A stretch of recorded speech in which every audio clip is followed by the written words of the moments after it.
So we found a lumberyard nice and early. We've ordered a couple of beams to support the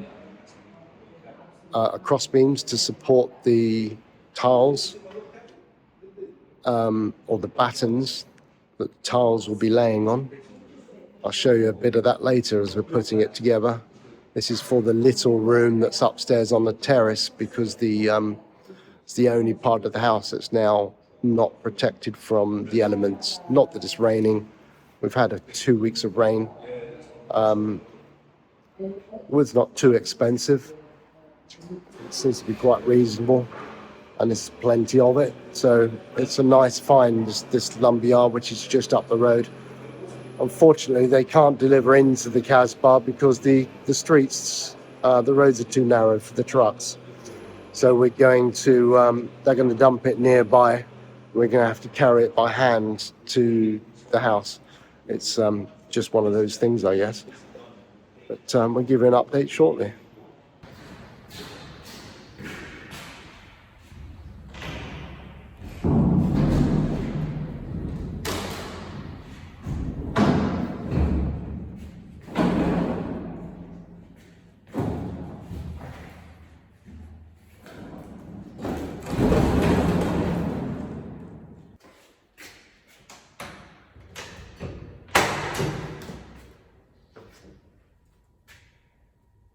So apologies for the wind on the roof again.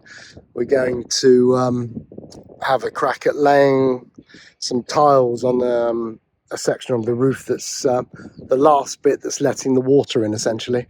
I'll show you what, we've looked at the old roof that's currently covering the kitchen. And they're laid in this fashion rather than boarding and then laying the tiles on top of the boards. So yeah, this is where we are. So you can see the old roof that's currently over the kitchen. The tiles are loose. I don't know if you can make that out here. So we've lifted a few of those up, and this is how they currently lay it. So essentially you have your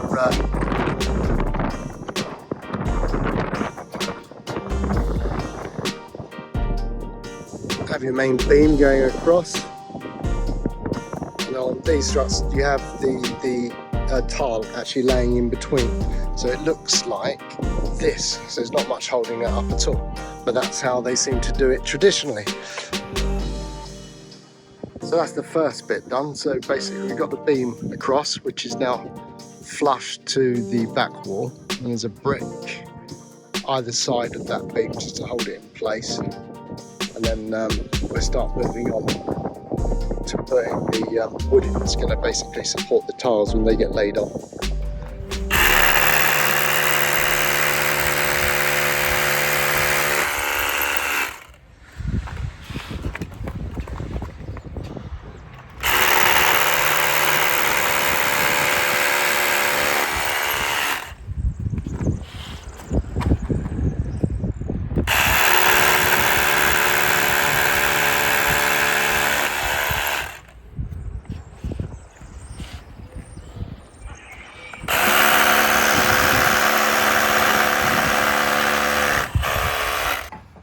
So I don't know if you can see how the tiles actually run.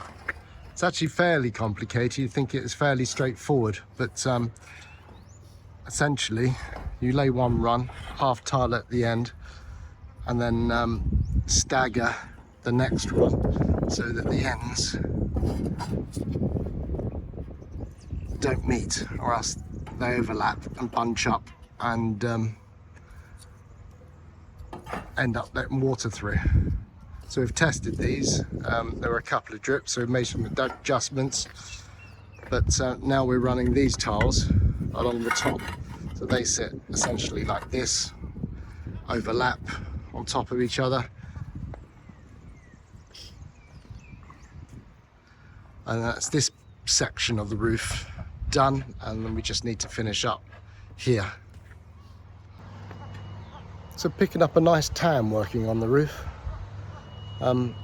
Today's quite a warm day, 28 degrees. It's a lot higher than it should be. Average for this time of the year is sort of 10 degrees lower than where we are at the moment. But the roof is, well, it's getting there.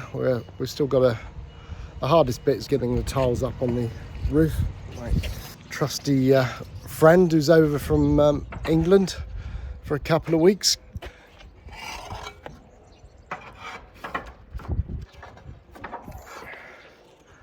And then the job after this is essentially the kitchen roof, which shouldn't need completely replacing. It's just going to be a case of fixing or having a look at the beams underneath the tiles and relaying some of the tiles in some of the areas.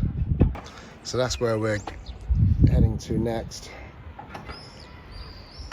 to stop the water dripping through when it does rain. I don't know if you can see that there's clearly some areas that need our attention. There's a couple of lulls as if one of the beams has gone, but we'll have a look and try and make that as watertight as we can.